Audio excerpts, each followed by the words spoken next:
I see people debate a lot what's better to stream on YouTube or Twitch, and it's a question I get asked a lot because I'm like Constantine, the man who walks between worlds here, because I stream on both YouTube and Twitch at the same time. I multi-stream. I am the future. I'm the chimera. There's pros and cons to each platform, but if you do both of them at the same time, you create the perfect stew. It's the chemical X to streaming. I have said since switching to multi-streaming, every single person should be multi-streaming. Contracts don't exist anymore except for on Kick, and even that I think is gone. There are no Twitch contracts. There are no YouTube contracts. They've gone extinct like the saber-toothed tiger. You know, like they have wiped their ass with contracts to creators.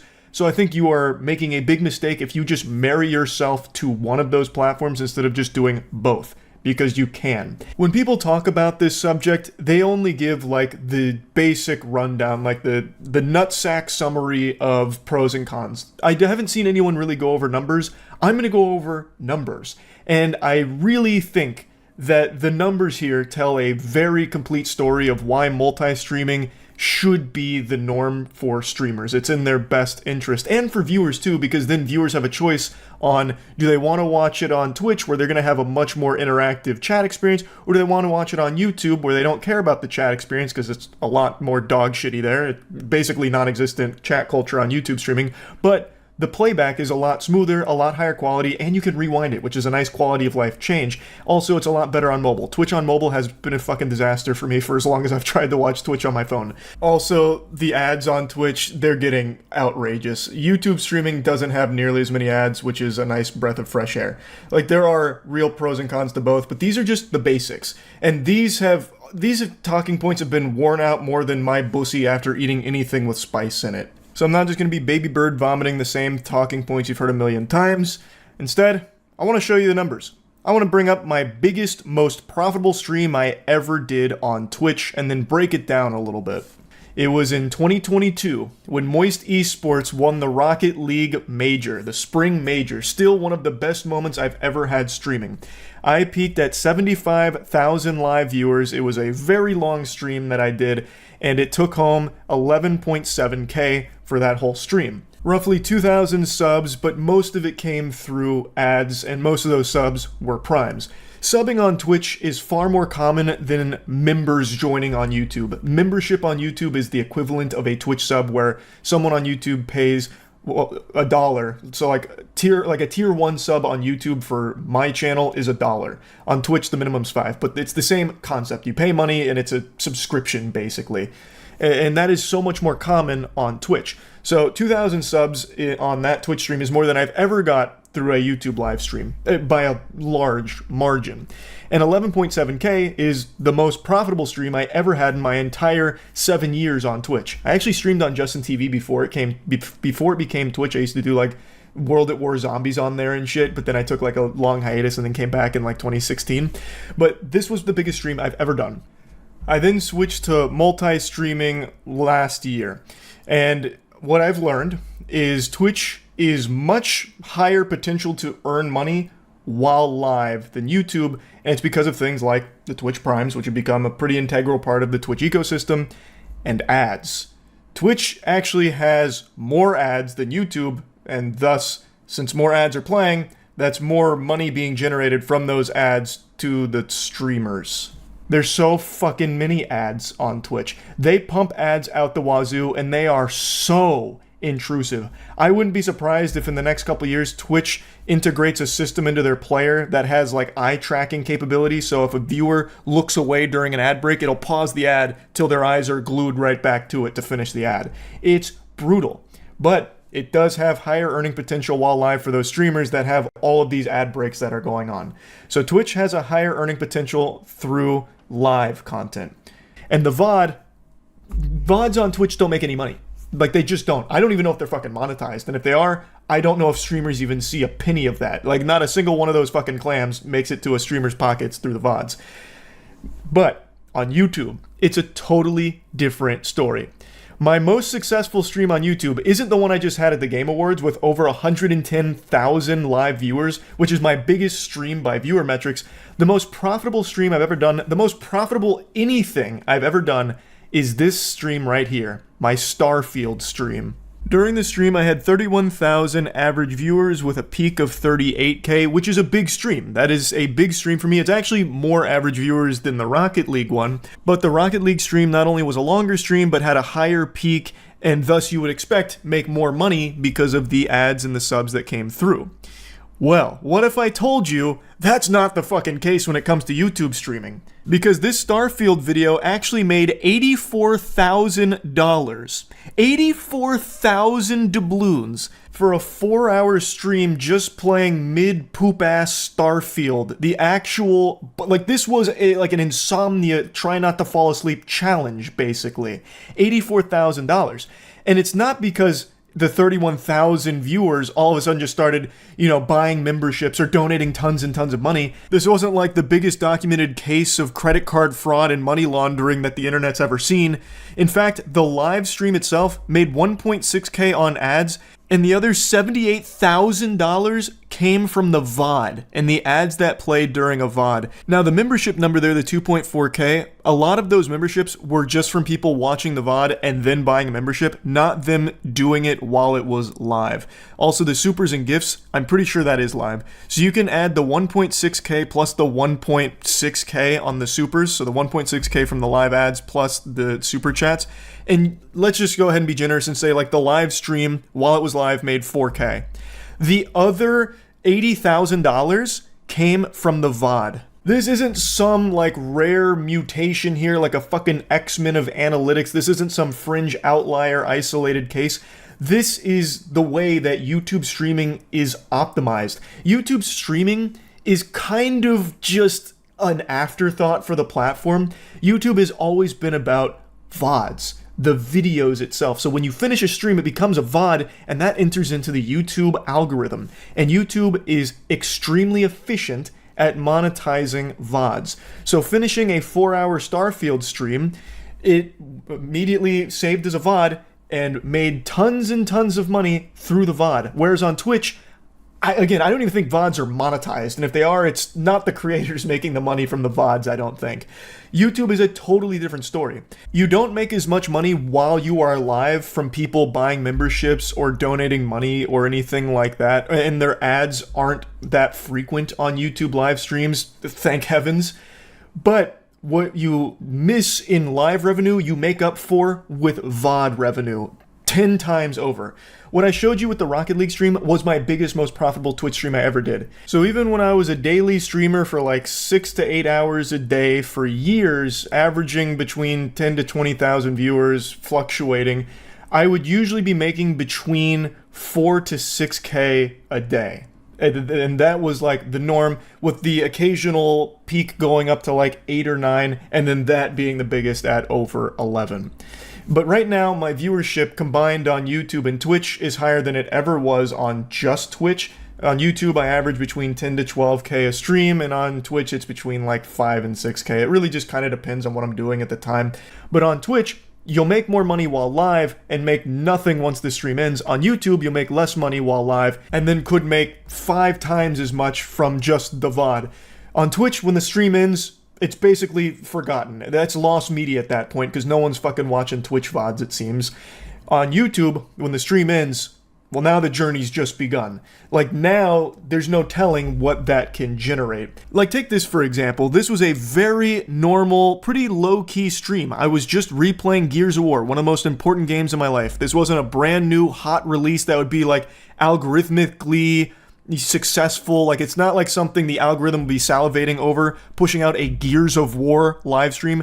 Gears of War is older than the hair on your grandma's titty nipple. Like, this is one of those streams where I do just because I really wanted to replay this game. And you can see my average viewers were 10,000, which is normal. That's a pretty normal stream for me on YouTube. But the VOD now has 1.6 million views and has made over $20,000. And of course I was multi-streaming, so I can pull the Twitch data as well here. This exact same stream made $1,400 on Twitch. The difference is substantial. Now you can see again here in the data, the live revenue, 802 while live here, plus again, memberships and supers aren't really indicative to what was live because some of those could have been from people watching the VOD and it calculates here post-VOD. But regardless, you can see that the live revenue was less on YouTube than it was Twitch, but the overall revenue is substantially higher on YouTube because of the VODs, which is something Twitch just doesn't really have, which is why I think you should just do both. Your potential to earn while live is much higher on Twitch, but your potential to earn through VODs is astronomically higher on YouTube, so you're really doing yourself a disservice if you don't just do both. And again, it is a positive for viewers too, because they'll be able to choose the platform they want to watch on, as opposed to having to roll their eyes and be like, oh, my favorite streamer's on YouTube. I hate the fucking chat there, but whatever, I guess I'll watch, or maybe I won't. I really hate YouTube streams, or vice versa. Oh man, my favorite streamer's only on Twitch. He went from YouTube to Twitch, and I just don't like Twitch. I'm not a fan of it, and I guess I'm just not going to watch him anymore. I'll just wait for the VODs on YouTube when he posts the clips. Like, now they have the option of just being on what platform they want to watch the stream. And there's a lot of streamers that are making the switch to multi-streaming.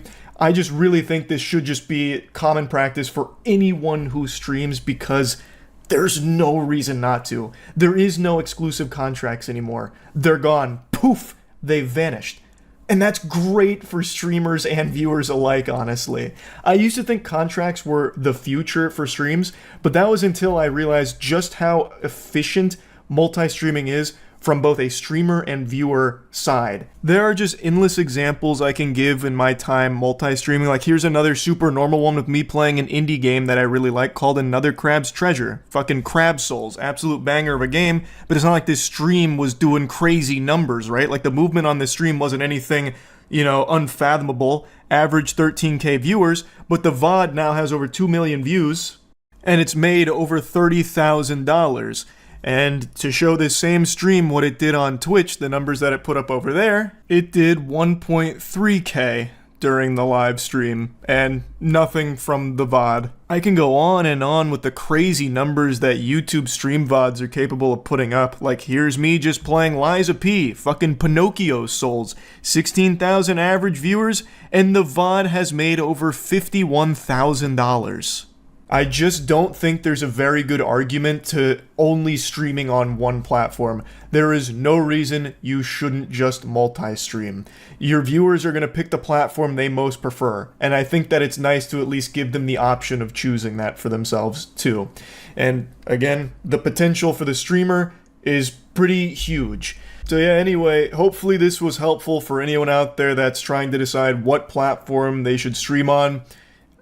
I think it should just be both. That's my advice, and to any streamers out there right now that are only streaming on either YouTube or only on Twitch, really think you should just come in the middle and hold hands with both platforms and just, like the commercial, why not both? I really think that it's probably a good idea. I do want to say though, regardless of what platform you're on, it's a very saturated market, so it's going to take a lot of luck. I've said this since the beginning of time, I'm not special. I got lucky. You could be making the best content the world's ever seen, turbo cheek clapping, slapping, banger, heater after heater, but at the end of the day, it's all about having that one lucky break that puts it in front of people's peepers and gets them interested. The only thing you have control over is the consistency.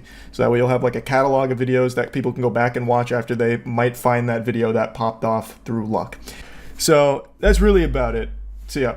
It's now been over a month since I primarily switched from streaming on Twitch to streaming on YouTube. I spent about 5 or 6 years exclusively in the trenches of Twitch streaming, and now I've recently done a cannonball into the deep end of the pool of the YouTube ecosystem for streams, and I just wanted to debrief on the whole thing because I've been getting asked a lot, not only by chat, but by friends of mine, what the big differences are, what makes one better than the other, which I prefer. And I thought this would be an interesting topic because for a lot of people, Twitch versus YouTube for streaming is a lot like Coke versus Pepsi. They're very similar, but there are subtle differences that make people prefer one over the other. And for streaming, it's obviously Twitch that's the preference. And I just kind of want to go over this whole situation here, let you all take a bite from an apple of my tree of knowledge, and just bestow upon you the sage wisdom that I've been gathering since being on YouTube. Because I am the one that walks between worlds. I'm like fucking John Constantine. So let's just start out with the obvious differences that you'll hear everybody mention. YouTube streaming has no culture to it. It is very bland. It's very vanilla. There's no real identity to YouTube streaming chat culture. And that's not something that you can really teach or artificially integrate into a platform. It's like basketball. You can't teach height. There's certain things you can teach about basketball, but ultimately, there are certain things you can't that'll make you a better basketball player. And for YouTube streaming, that is its chat culture. And let me break down exactly what that means here, because if you don't watch Twitch streams, then what I'm saying right now is a giant nothing burger of mumbo jumbo. Like, what the fuck is chat culture? Well, on Twitch, since it's been around for so long now, the community that watches Twitch streams has grown together and created a very unique identity for itself, where it has this DNA that's shared across every streamer's chat on the platform, with inside jokes or certain emotes that'll be spammed at certain times during the stream. And it doesn't matter who the streamer is, the chat itself is always in on the same general jokes or emotes, and just, it's hard to like actually explain, but if you've ever been on Twitch or streamed on Twitch, you'll know what I mean. There are just certain things in there where instead of just spamming like full conversational texts in a Twitch chat, they'll sum it up with like one line and an emote. You know, there's just so many ways that Twitch chat expresses itself in a way that other platforms don't, and frankly, other platforms just can't. That's not something that you can bring to your platform. It has to happen organically over a long period of time. Twitch has been around for so long, and despite being absolutely massive, the community itself still feels very tight-knit, which makes the streaming and chat experience on Twitch just overall more engaging. On YouTube, it's like Sasquatch. That doesn't exist.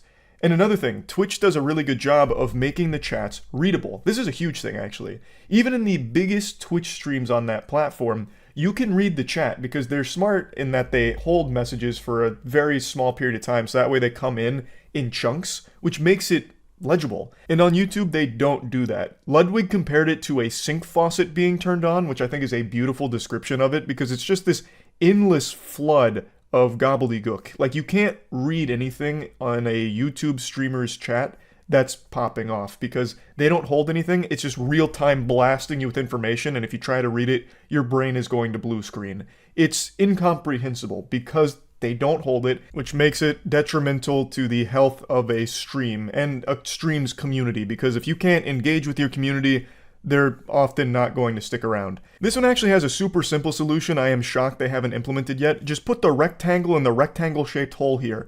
Just hold the messages for a second. Just let them marinate for a second before sending them out, so that way it's not just this endless Star Wars scrolling text of things that nobody can read. Now, I know Ludwig also has an extension called Truffle, which aims to make the chat experience on YouTube more in line with the chat experience on Twitch, and it works pretty well. It is a band-aid to a bit of a boo-boo that YouTube still hasn't, cleaned out properly and fixed, but it does help. So I know there are tools, there are options here, but I feel like YouTube could definitely work on the simple things like the messages. The only thing that it can't really do here is create a chat culture. That's something that's just going to have to happen organically. YouTube can just provide tools and provide a better chat experience from a functionality standpoint. Now, there's two other big differences. The one that everyone's going to mention is discoverability, and I do think that's still correct. Now that I've been on YouTube for a month, I can say with confidence, nobody is finding your stream unless they are already on your channel. There's no way to find streams on YouTube effectively. If you browse the godforsaken wasteland that is the YouTube streaming tab, looking for any kind of interesting stream will be a daunting task. Like, you'd have an easier time having a threesome within the next 10 minutes than you would finding a single interesting stream that you might enjoy. The only way you find streams on YouTube is if you already watch the person that's streaming it. It is extremely difficult to find anything that's of interest to you. And trust me, I've done a lot of exploring here. That needs to be improved. On Twitch, I do think discoverability has suffered over the last few years, but that's just because of the oversaturation of streams in general. But on Twitch, it's far easier to find what you want. You go to the category of the game that sounds appealing, you'll look at the titles, like, oh, this one sounds interesting, fingering butthole for $20. I'll take a peek, is he actually going into the chocolate starfish here for donations? I mean, what's going on here? So then you click on it, and it's a channel you've never seen before, and you maybe give them a chance, and maybe you end up liking the stream. On YouTube, that's not going to happen. You just don't have that happen. It currently just feels like streaming is a bit of an afterthought here. There are some problems that I think could be addressed and could be fixed pretty quickly, and this is one of them. It's been in a pretty bad state for discoverability since its inception. It really feels like it's a secret. Like YouTube is keeping streaming a hush-hush whisper, like just a secret functionality. I think there's a large number of people that don't even know YouTube streams exist. I really think that. Because again, the only way new faces can even find a stream is if it somehow gets recommended to them. And in that case, it's just a gamble. You just have to hope that for some reason you made it into their algorithm and then they saw that you were streaming and maybe wanted to give it a try. But other than that, you're not really going to be seen by people that don't already know of your existence. So as a new streamer just starting out, YouTube is absolutely not the platform for you, I don't think. You'd be streaming to a fucking graveyard. Now there's one other thing I think Twitch does significantly better than YouTube, and then I want to get into what I think YouTube does better than Twitch. But on Twitch, subscribers is done much better. When you subscribe on Twitch, you all know what it means. It means you're giving money to a streamer. Twitch has something called Prime, where you can get a free sub to a streamer a month and they get $5, and it costs you nothing. It's an unbeatable service, and something YouTube legitimately can't match unless it wants to start offering an equivalent for YouTube Premium members. So like, if you have YouTube Premium, then you get one free membership to a YouTube streamer per month, so it'd be the same thing as Twitch Prime, but on YouTube. I don't see them doing that because it is such a massive net loss of money for the company. Twitch continues to offer primes, but they're not doing it with a smile on their face. They're doing that with a big old frown. Like the fucking fattest frown of all time. They're praying that you don't remember to use it, because when you use it, it just costs them money, and they get nothing in return for it, other than just offering a legitimately unbeatable service, and it's good for the streamers, and it keeps a lot of streamers sticking around, because the primes, I mean, that's a tough thing to beat. So YouTube doesn't have that, but another thing YouTube doesn't have is an identity to its memberships.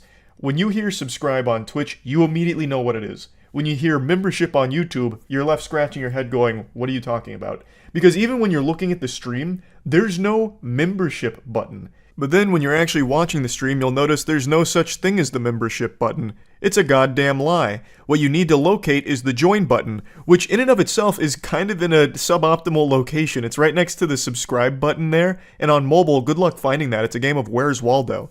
But then you click the join button, and then you become a member. But why call it join? That's very confusing. That's super convoluted. Like, if I didn't know what that button did, I would never touch it. I'd avoid it like the plague. Because what are you joining? You joining a Discord channel? You joining the anime club? Like, what are you joining? Joining a newsletter? Or joining a community tab for the channel? Like, it doesn't tell you what it actually is. It should just be called membership or something. Like, it should show you exactly what it is. Because right now, it's a mystery game of what join does, and nobody plays the game. No one's clicking that button. Now, those are like the major differences that I think Twitch does better than YouTube, but I want to talk about some of the things I think YouTube does better than Twitch, because there are a few. The biggest one for me, and I think it is an incredible quality of life change to streaming that I think is a great thing for viewers, it's the ability to rewind a stream. So, on any YouTube stream you go to, you can go back. You can go back and see what you've missed and catch up that way, or just watch like parts of something if you missed a little component of it. You can go back in a stream, which is fantastic. And it's also good for streamers because then new viewers that come in while you're streaming won't inundate you with questions you've already answered, or won't inundate you with questions about something that you've already done earlier in the stream if they can just rewind it and check before they ask. I am a big fan of the ability to rewind streams, and another thing I'm a huge fan of on YouTube, as opposed to Twitch, is the bitrate. YouTube allows you to stream at a much, much, much higher bitrate than Twitch. I can't believe Twitch is still currently limited to the bitrate that it's at. YouTube doesn't have that problem, so streams generally are looking better on YouTube. That one's super simple. It's just on the technical side of things, YouTube streams look better. I also do think that it runs better on mobile. Twitch mobile to me has been an absolute fucking joke of a service for a long time. YouTube mobile works really well, and that includes watching streams. At least from the few times I've watched streams on my phone over the last month or so, it has been a very smooth experience. I haven't had any problems, whereas on Twitch, anytime I fire up the app to watch on mobile, I had an issue with something. So YouTube is definitely a little better on that front than Twitch. And another thing that I think is really much better on YouTube than Twitch is VODs. VODs, They exist on Twitch, yeah, but no one really checks VODs. In fact, most people that watch a streamer on Twitch will end up watching their VOD or clips from it on YouTube. So YouTube is just a place to go for on-demand content, and that extends to streams as well, because once you're done streaming, it goes to your channel in the live tab. And it's also monetized a lot better than on Twitch when it comes to the VOD content. So if you do ads during your stream, there's more value. You get more out of that than you do on Twitch. And that extends to the VODs, where your VODs are automatically monetized with ads and certain breaks during it. So you get a lot more revenue-wise from your on-demand content on YouTube versus Twitch. But again, that only applies if you've already established yourself on YouTube or like TikTok and pushed to YouTube. You've already got an audience on YouTube. That only applies in that case. If you're just starting, this means nothing. Like, because this is just a bunch of fish paste. You won't be found easily as a YouTube streamer. Thus, your VOD monetization isn't going to matter at all. Also, one more thing. This one's not a big deal, but it is kind of cool and a little silly. You get to choose your own thumbnail for your YouTube streams, whereas on Twitch, it's just random moments from the stream. In fact, I had one time when playing through Cyberpunk that my cock slider, like when I was playing around with his penis to change the size of it, was my thumbnail for a while. And it's not like you have any say in that, it's just Twitch generating those thumbnails for your stream. YouTube, you have full control over it. I haven't really been utilizing it to its full potential. I've just been getting like really up close to the camera and making like a face or just staring blankly at it, which kind of is like a jump scare when the notifications go out. But yeah, the ability to make your own thumbnail for YouTube streams I think is actually a pretty good thing. I think it's cool. But it also brings me to another problem. I just mentioned notifications when my stream goes live.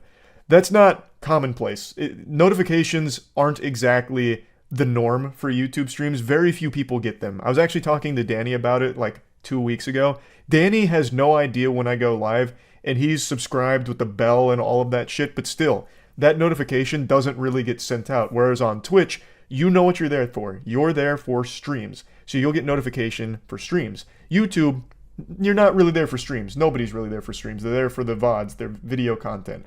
So when a stream notification is supposed to go out, a lot of people either won't get it, A, or B, don't really know like what the fuck is going on because it's a kind of long notification. It's the red icon, channel name, stream now, and then title, and then thumbnail. So it's kind of a lot, and a lot of people will immediately disregard it. So it's hard to let people know, even if you already have an audience on YouTube, when you're actually live. It makes it difficult to find the live streams for a lot of people, which is a complaint I've heard not only from Danny in real life, but from quite a few people who do tune into the streams from time to time because they just genuinely don't know when they go live. Whereas on Twitch, that's never really a problem because everyone knows when you're live when the notification goes out. So another thing I just wanted to briefly mention here at the end. But anyway, let's get to the conclusion now. If you're someone that's just starting streaming and wants to grow as a streamer, Twitch is 100% the platform for you, no doubt. But if you are someone that already has an established YouTube audience that wants to just dabble in streaming occasionally, it's certainly a viable option, for sure. I will say that I think Ludwig was also right about something else where he said YouTube as a streaming platform is one that's best served with intermittent streams as opposed to daily. Whereas on Twitch, the most important thing you can do is just be alive. As a Twitch streamer, you find the most success through consistency. Just being there is enough to, over time, grow or maintain an audience because a lot of people go to Twitch just for comfort, background noise or something. So as long as you're there for that, you'll find success through just consistency.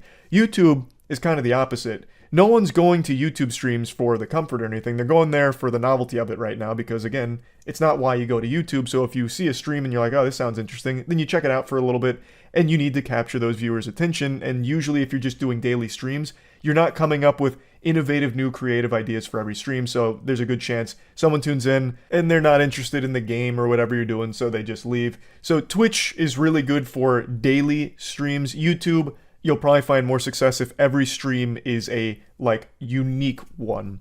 A big thing to think about when streaming on YouTube is, does this stream work well as a VOD?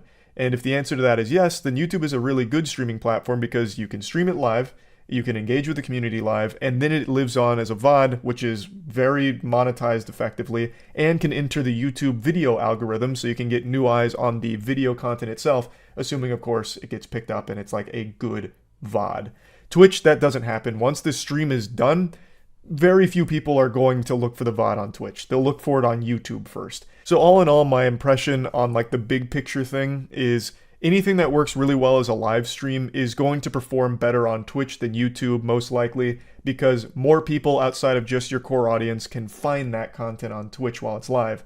But once that live stream is over, that VOD content will work much better on YouTube than it will on Twitch because, again, no one's really watching VODs on Twitch that often. Most of the time, it's getting eyes on YouTube, and YouTube itself can pick it up, and they do monetize it in a much better way than Twitch does.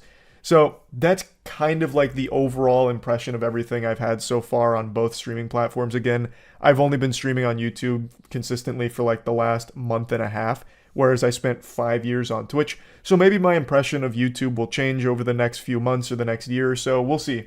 But I just wanted to report on all of this. I will say that I think YouTube streaming right now is a lot better than it was when I streamed on here 6 years ago or whatever it was. They have made a lot of improvements, that's for damn sure. But there's still a lot of wiggle room here for more improvements. There's still a lot of room to grow for them.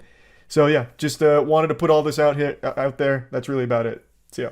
I don't understand what's going on. Perhaps the ozone layer is fully withered away, but instead of being blasted by intense heat and sun rays, we're being blasted by drama right now. It has been about 8 days of non-stop crazy shit happening all across the World Wide Web. I'm not a meteorologist, but I'm just going to make a prediction that this isn't the last of it. The rain will continue to pour until it floods. It's like the movie Snowpiercer with that perpetual motion train, the train that never stops.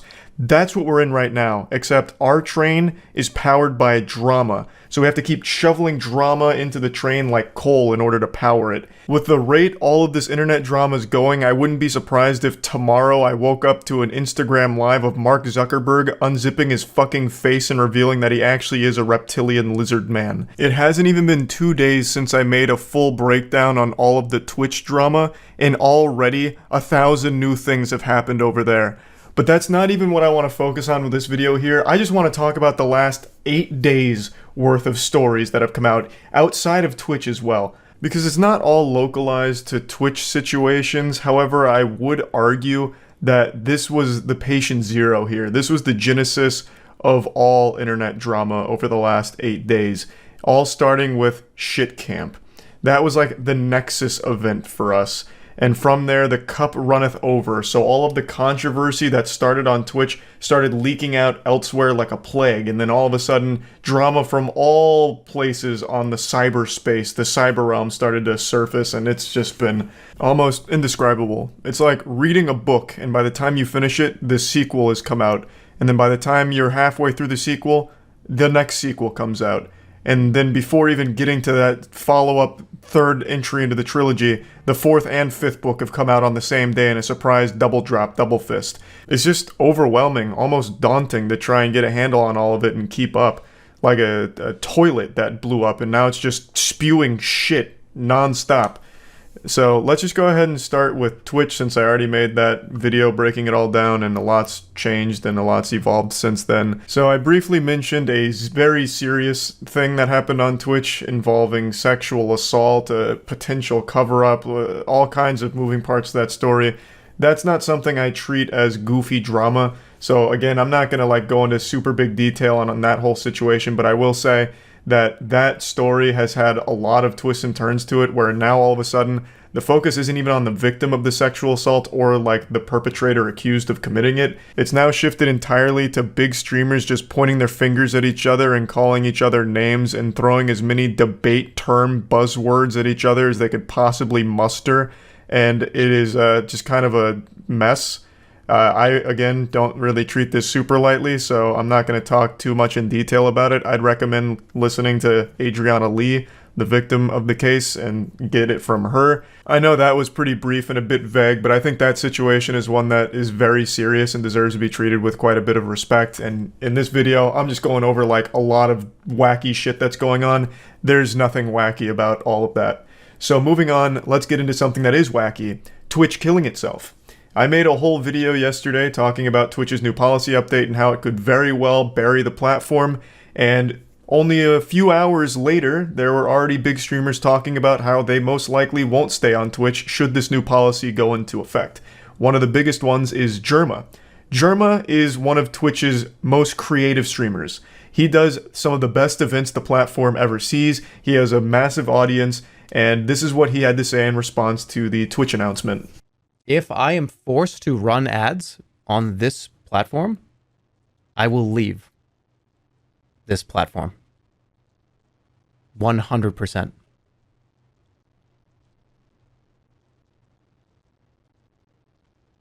So I'm not going to be forced to run ads.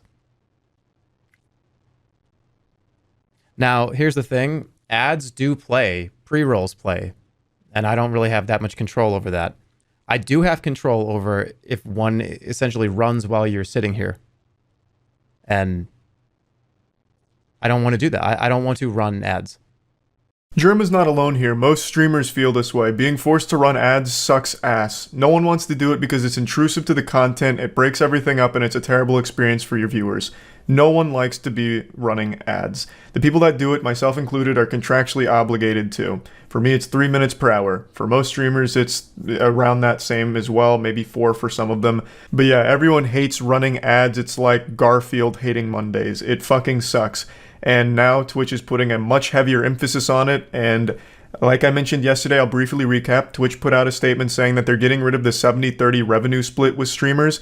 The 70-30 split was the streamer gets 70% of subs, whereas Twitch gets 30. That was a deal they were offering to their top-level streamers. I would imagine most, if not all, of the top 200 streamers on Twitch were likely on this 70-30 deal, and all of them were used to this split. And they announced that that will no longer be the case going forward. It will be dropping back down to 50-50 in the future. And they also made it clear that they'll never do the 70-30 again, which means all of the streamers that never had the 70-30, who've always been 50-50, won't ever get to experience it, which is just another slap in the face to them.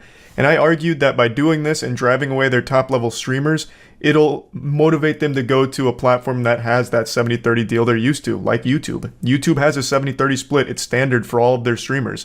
And the Twitch streamers that are the top-level ones, that's what they're used to. And when their contract ends, they might just take that because it's an overall better deal. And the ads on YouTube aren't nearly as intrusive, so it's a better viewing experience for their fans. So, why would this kill Twitch? Well, it's because Twitch is an extremely top-heavy platform. According to a 2020 statistic, the 0.1% of Twitch streamers control 74% of all the watch time on the entire site. This is a 2020 statistic, so it's a little old. I guarantee you that number is much higher. The top 0.1% control much more than 74% of the watch time on the site now, I imagine. But to go a little bit deeper on how top-heavy Twitch is, the top 1% of streamers are streamers that can average 51 viewers, at least. 51 viewers. If you get 51 viewers, that puts you in the top 1% of the entire site. That's crazy. That is insane. I don't know if you're as blown away by that number as I am, but I think that is wild. So going by the 0.1% controlling 74%, you'd have to imagine that the top 1% control like 99% of all the watch time. You know, those viewers aren't trickling down to like 1 or 2 view streams. It's just not happening. They're staying with the larger streamers. So once those larger streamers are driven off the platform with this terribly greedy idea from Twitch here to take 20% back from their revenue split that they're used to, once they're driven away, where are those viewers going to go? Normally what would happen is one big streamer leaves and some of his audience follows him, but some of them just stay on Twitch because it's what they're used to, and then they just go to the second most popular streamer in that same category. But let's say more than just one big streamer leaves and now it's 2 people in that category. Well, now they're starting to run out of options because clearly these viewers aren't trickling down to the smaller streamers that are less than 50 viewers. It's just not happening, clearly. And I think a large part of that is currently their pre-roll ad system. I think Twitch themselves is hurting their viewership for smaller streamers because, as I've mentioned twice now, no one's going to click on a stream they're unfamiliar with and watch 6 ads before getting to see the content and figuring out if it's a streamer they even like. They'll get those ads and immediately leave, and now that small streamer has lost that viewer forever. They probably won't come back. And it's not their fault. Twitch put those pre-roll ads there. So, like, they're not even able to share these viewers on their own platform because of their own ad practices. So if the top streamers start leaving, the ads keep piling up, making it a worse experience to stay there, the viewers are going to leave too. They're going to follow the streamers they're used to on whatever site they go to because now Twitch is just in the dumps. The streamers they like aren't there anymore. If they try and find a new stream on there, they're just inundated with ads, so they'll just go somewhere else. And I don't think Twitch fully understands that. So I truly do believe that this will have a massively detrimental effect on the platform. And this is just the latest unfolding. Germa's not the only streamer threatening to leave. Nick Paulum also talked about, focusing on maybe doing YouTube. Code Miko mentioned it. There's been quite a few large streamers that are talking about, maybe looking at other options because they're not confident in Twitch's ability to actually stay a good streaming platform anymore. So the signs are there. The cracks in the armor are there. It looks like Twitch's reign as king of streaming is soon to crumble should this actually go through. And that's the update there. There was also a false flag operation of drama that happened this week on Twitch. You may remember not too long ago, there was a streamer who went live and just fucked on stream. She received a 7-day ban for having sex on Twitch, which was just outrageous. And she came back, and a couple days ago, clips started circulating on Twitter again saying that she fucked again on stream. But what actually happened is some people just released the director's cut, the extended cut, Snyder cut of the first time she fucked on Twitch and claimed she did it again. So people were a little misled there. She still only fucked on stream once, but she may do it again any day now. But right now, it's just once. Now let's move on to some butt plugs and anal beads. This is the follow-up to the Hans Niemann versus Magnus Carlsen cheating allegations, where a large part of the community is talking about how Hans Niemann may have cheated against Magnus Carlsen in a tournament where Hans Niemann beat him. Magnus Carlsen's the best chess player in the world, and people have accused Hans Niemann of having anal beads in his asshole that vibrated to give him the best moves to use against Magnus and defeat him. They believe that there was a chess bot programmed into a butt plug that was firmly planted into the colon of Hans Niemann during their match that basically just gave him the cheat code to beat him. After these allegations came out, the two met each other in a tournament where Magnus Carlsen forfeited against him immediately after the second move, thus continuing this soft accusation of cheating. And today, Magnus Carlsen was finally directly confronted about it. They asked him straight up, "Why did you resign against Hans Niemann?" And he said he'd like to give his opinion on it and say why he did it, but he can't yet. And then towards the end of the interview, I can't show you this because, like I said, chess is very cutthroat with their copyright. Towards the end of the interview, he lays yet another breadcrumb in the Hans Niemann cheating accusation. At the end, he said he believes Hans' mentor, Maxim Delugi, must be doing very good. Now, Maxim Delugi is a chess player who was accused of cheating. And as I understand it, was even kicked out of a tournament mid-tournament for cheating accusations. His name kind of lives in infamy. I was unfamiliar with this player until this interview, and I was reading up on them.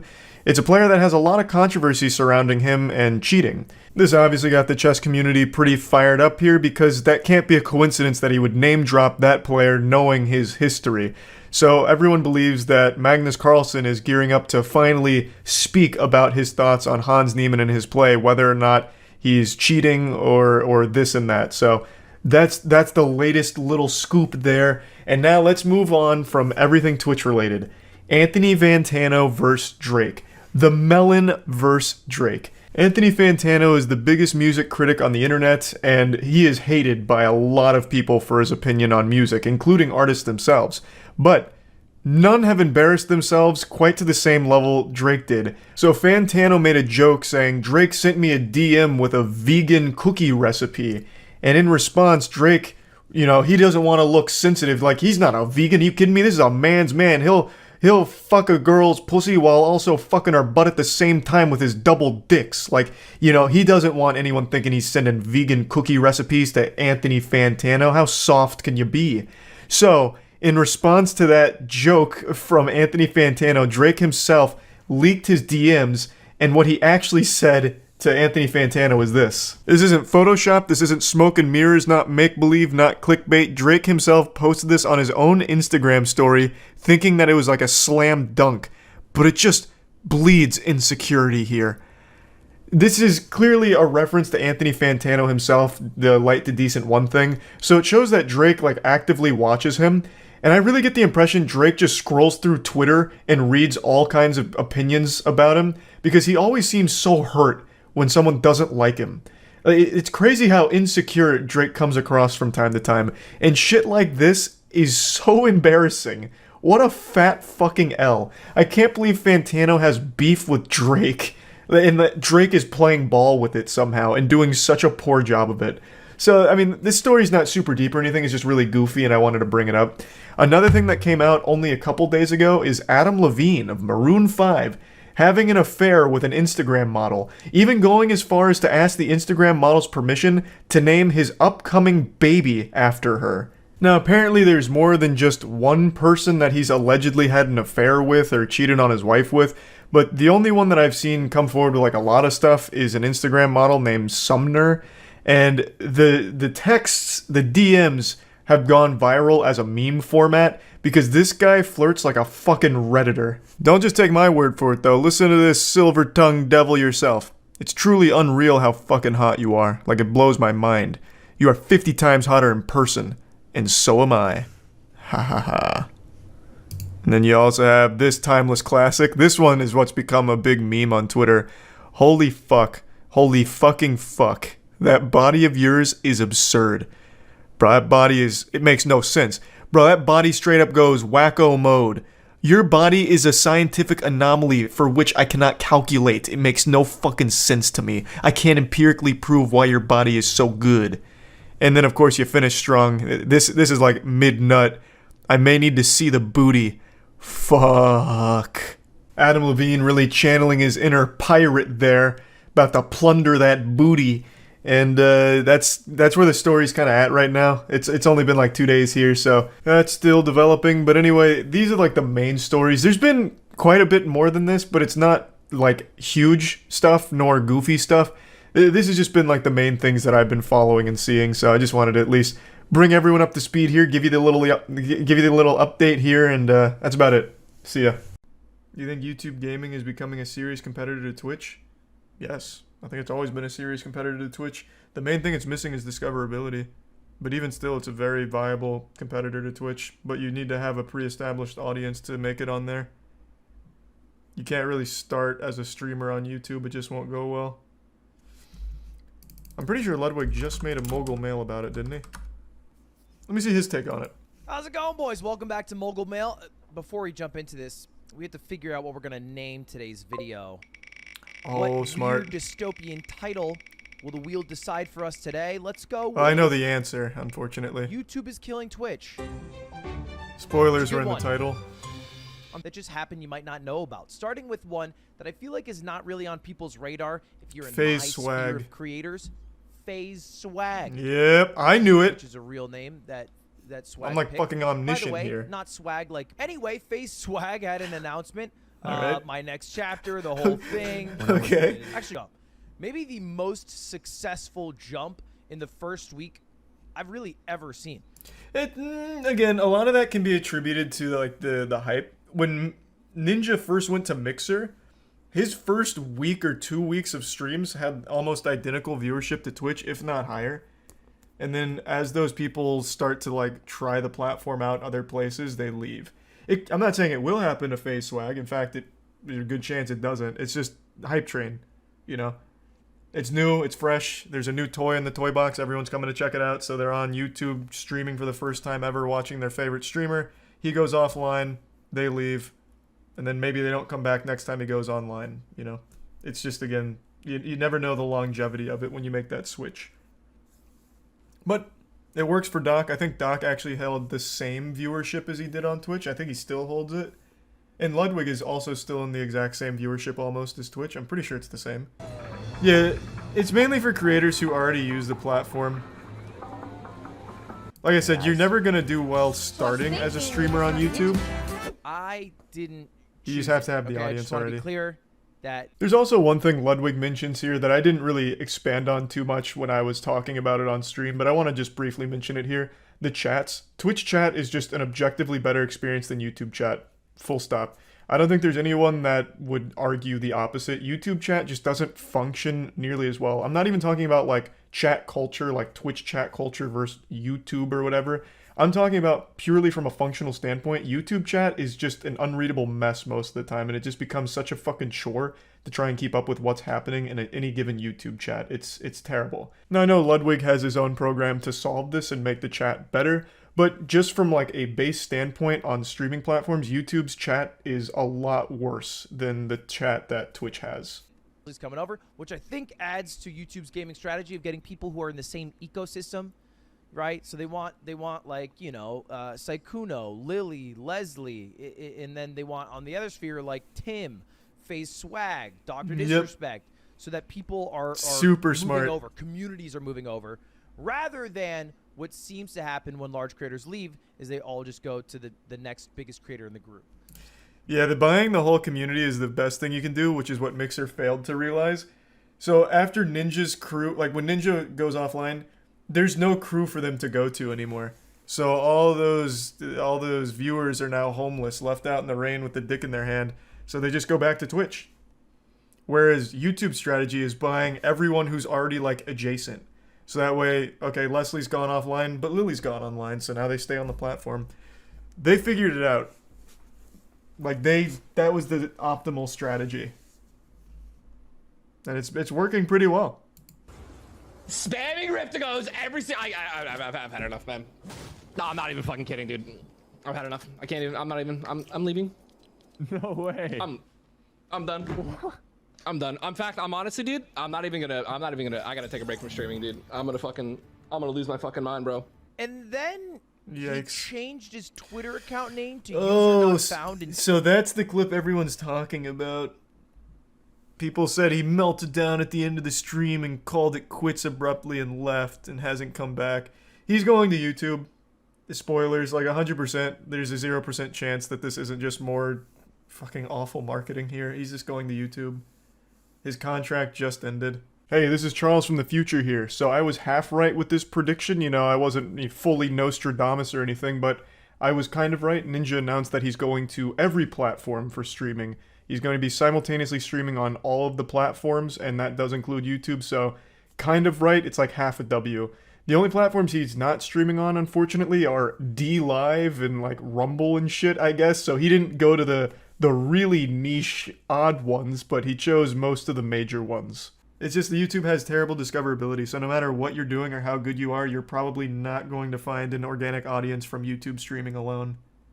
Have all the people you knew were moving to YouTube announced that they're moving? Yes. Now everyone that I knew was moving has moved. Everyone else will be a surprise. Though I didn't know FaZe Swag was moving. I'm just not familiar with FaZe Swag in general. Nothing necessarily. Don't LSF clips include YouTube? Yeah, of like the popular YouTube streamers. Is there an LSF clip from a YouTube streamer that isn't already a popular YouTube streamer? The LSF YouTube clips are Ludwig, Dr. Disrespect, like Valkyrie. It's not just from random people. I was kind of last few months not going that great. Whew! And then I switched over to YouTube, and here's my stats. Over the course up until bad. August, I averaged 21,500 viewers. The last month, I averaged 29,000, in part because I had Mogul Money live and I only streamed 44 hours. But, you know, I'm generally hovering around what I had on Twitch. Damn, 44 hours fucking phoned in. What are these hours? God damn, not a single month of like 160? Jeez, he's lost the drive, bro. Ludwig's heart's not in the game anymore. Fucking 44 hours in a month? He's on autopilot. He said, all right, I'm out. You'll see me once a week, maybe, pussies. I think there is a bag to be gotten. I think not talking about it is like absurd. I think pretending that people switch to YouTube aren't getting paid is dumb. But it's also YouTube. It's not fucking Mixer. YouTube is a much bigger site than Hey, Twitch. don't use that 30 name in years from vain. now, YouTube will be around, probably not Twitch.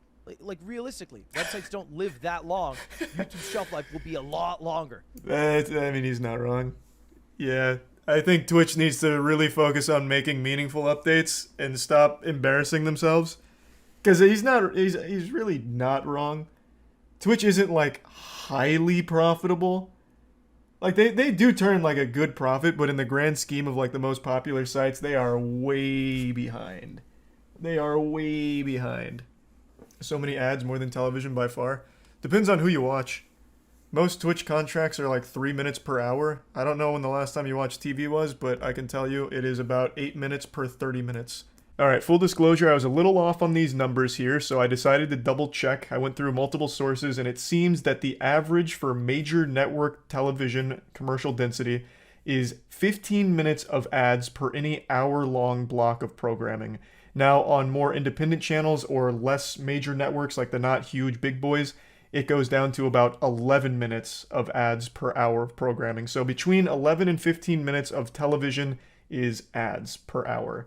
Whereas on Twitch, I think the highest contract for ad density is 4. So at the absolute maximum, you'll experience 4 minutes of ads on Twitch per hour, whereas on TV, you're experiencing 11 to 15 per hour. So yes, Twitch is a lot better with ad density than TV. However, the issue on Twitch is their ads are extremely intrusive. They have these things called pre-roll ads, where if you click on a stream, you'll just get blasted by like 3 60-second ads. Like it's random really how many ads you're gonna get hit with when you click a stream before you ever even get a chance to watch the stream. It happens pretty much no matter what, unless the streamer happened to have just run an ad break during their stream and you get lucky and choose that time, then you won't get pre-rolls. But 9 times out of 10, when you click on a stream on Twitch, you're getting ads before getting the stream. So they're extremely intrusive and turn a lot of viewers off immediately. And this is where YouTube has an absolutely massive advantage over Twitch, because the ads aren't nearly as intrusive. They do still have pre-roll on YouTube, but the difference is they're skippable. You have like one skippable ad before a YouTube stream starts. That's so much better than getting fucking 3 or 4 unskippable 60-second ads on a Twitch pre-roll. Like, it's night and day. YouTube absolutely shines in this area. YouTube also has mid-roll ads that a streamer can choose to run, but again, they can be skipped, you know? On Twitch, you'll get like a fucking, you know, full-blown 8 ads, none of which can be skipped. So YouTube absolutely blows Twitch out of the water here. You know, I can click on a YouTube stream, I get 1 pre-roll ad, I skip it, and now I'm already watching the content that I was there for. Whereas on Twitch, I get ads every time I click on a stream. And it immediately kills my desire to watch the stream. It's not the streamer's fault at all. It's a Twitch problem. There's just no reason why you should be hit with ads when you're just trying to watch a streamer. Like, let's say you're trying to find new content. Your favorite streamer goes offline. You're looking for another streamer to watch, and you find a smaller streamer. They have a really, you know, interesting title. You want to watch them. You click it, bang, 5 ads. Well, not many people are going to sit there and watch all 5 ads for a channel they're not even sure if they're going to like, so they'll just leave. It would improve the service so much if pre-roll ads just didn't exist. Or if Twitch just made it more like YouTube where you can skip the ads. It's a problem that just shouldn't exist and currently doesn't exist on YouTube. Again, there's very few viewers that are going to click on a new stream that they're not even familiar with and actually sit through the pre-roll ads to find out if it's something they'll enjoy. You know, no one's going to be there pumping their fists like, yeah, The Sandman on Netflix, yeehaw. Oh shit, is this Arby's? Another ad. Whee! Oh my god, yet another ad. Let's go. Oh, now the streamer's here. That YouTube has right now, it's not who they are signing or who they're not signing. It's that they're not getting enough people switching over without signing. And I don't think we're going to see that change for another couple of years until YouTube has upped the things that they're falling behind on. Or yeah, just discoverability in chat. Twitch does what they keep doing best, which is nosediving a bit on products. And the only products are really going out is trying to get people to run more ads and stream more hours. Another thing you mentioned that I also think is a good point, all of the new Twitch contracts, they want a lot of hours, and they're always looking for ways to get more ads in there. I think that's going to start pushing a lot of the big streamers to YouTube, which is a lot more lax on hours and obviously ads. In fact, I don't even think there are like YouTube intrusive ads. So as that number continues to climb, expecting like 180, 200, 160, I think some streamers that have already been grinding super hard are going to look at YouTube and be like, you know, less hours does sound good. I get a bag, less hours. Their ads are terrible. I think the focus and reliance on ads is going to be something that drives the nail in the coffin towards the end. You can't click on a stream and get a fucking 60-second ad or even like 2 60-second ads. You just can't. Like, if you tell someone, like, hey, I'm watching this shit on Twitch, come watch with me, and they click on it and they get a 60-second ad, you've lost a friend. You know, like, they're not coming back. But if you tell them, like, hey, watch this guy with me on YouTube, they click on the stream, there's no ad. Like, immediately that's just a better start to someone that's unfamiliar with the platform. They've got to do something about that, man. They incentivize doing ads during stream to get rid of that, but you can't really gamify it. It just shouldn't be there in the first place. I think it's for every 3 minutes of ads you play, you get 30 minutes of ad-free on start, like pre-roll ad or something. I don't remember. Do you think YouTube will be bigger for streaming than Twitch? Not soon, but I think eventually. Today, Mixer dropped a surprise announcement by saying it's shutting down, they're giving up, and even more so than that, they're closing the doors and lighting the entire fucking thing on fire because they're not just closing the company, they're taking all of the streamers from Mixer and moving them over to Facebook Gaming if they choose to go, which is a fate worse than death, so it's actually just spitting in all of their faces. Now, for those that don't know what Mixer is, which I imagine a lot of you have no idea what I'm talking about, you've probably only heard of Mixer as like a punchline to a joke. Mixer was a streaming service that was supposed to be a competitor to Twitch, YouTube, and Facebook Gaming, but it was never really able to get its footing. It was never able to really get its dick wet in this field of streaming. It couldn't capture an audience that would keep coming back. Even though they made some power plays, they took the two biggest streamers in the world away from Twitch, Ninja and Shroud, and had them exclusively streaming on Mixer, but not even that was enough. People just left when Ninja or Shroud went offline, which sucks, but that's what happened. People didn't stick around to find new streamers on Mixer or explore or anything, so Mixer just couldn't find a viewer base or anything. So you can't ever really say Mixer even competed with Twitch and YouTube in that respect because it wasn't even close. It'd be like saying, you know, the JV high school quarterback is competing with Tom Brady for the starting lineup on the Buccaneers. It's just not even the same fucking ballpark. The only thing Mixer was competing with was like some obscure outdated shit. Like if AOL had a streaming service, it'd probably be going to head with Mixer's. It just didn't take off. Even though they did take the biggest talent in the streaming field and put it on their platform, it just didn't work. And I honestly think it's a shame. I made it clear when I talked about this after they took Ninja and Shroud, I don't like Mixer just because I don't like the layout of it, but I liked that it existed. I liked that it wanted to compete because competition, especially in something like streaming, is absolutely great for everyone who streams or anyone who watches streams. As I'm sure all of you know, competition is the best thing there is when it comes to business because it forces companies to improve and actually listen to consumers, otherwise they risk losing them to a competitor that is.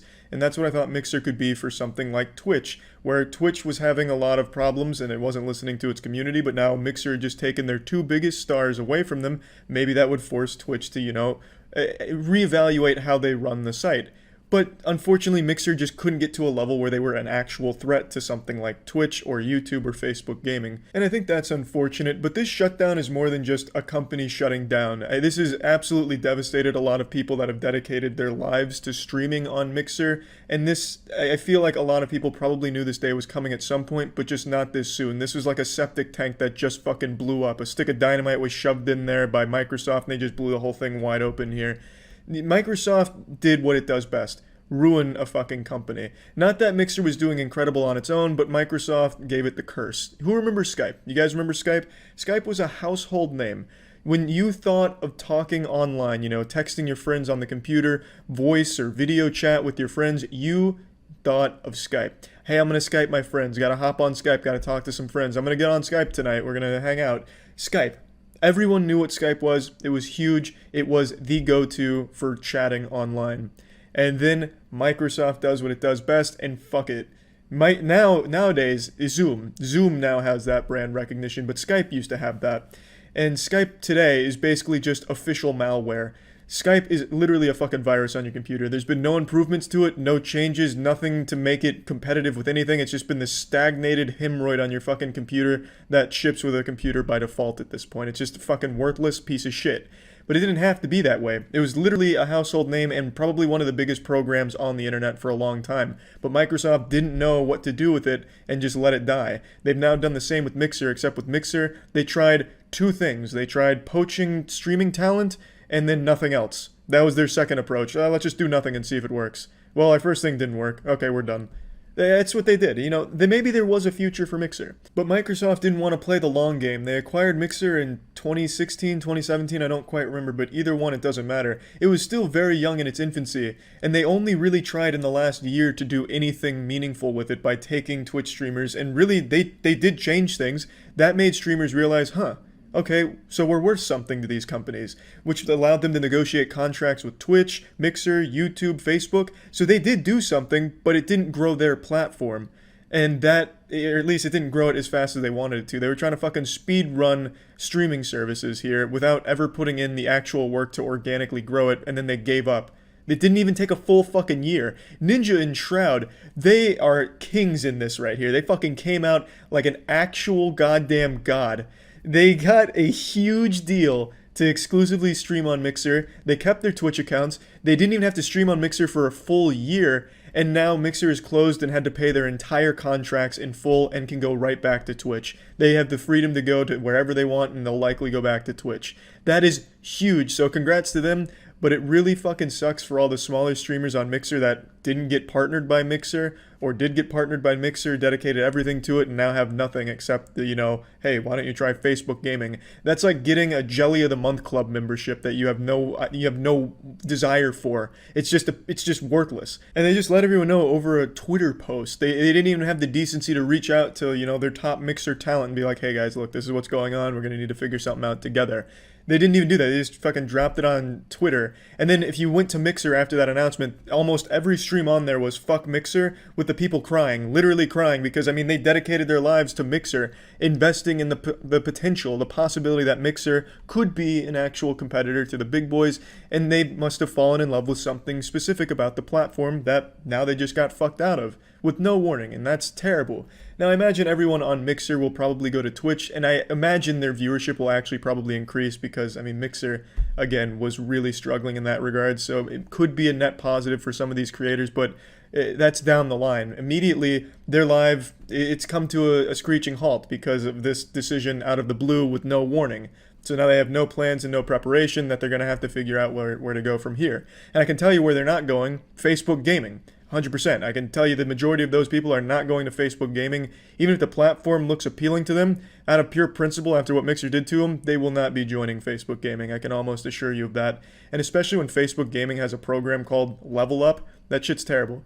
That has no actual relevance to what I'm talking about, but I hate when these companies use gamer terms to talk about shit like, this is the Level Up program, this is the Prestige First Edition program. I hate that. It shit's embarrassing. At least with Twitch and other things, this is a subscribe. These are bits. That's about it. No goofy fucking Discord jargon. Oh, this is the High Elves Sprinkle Dust.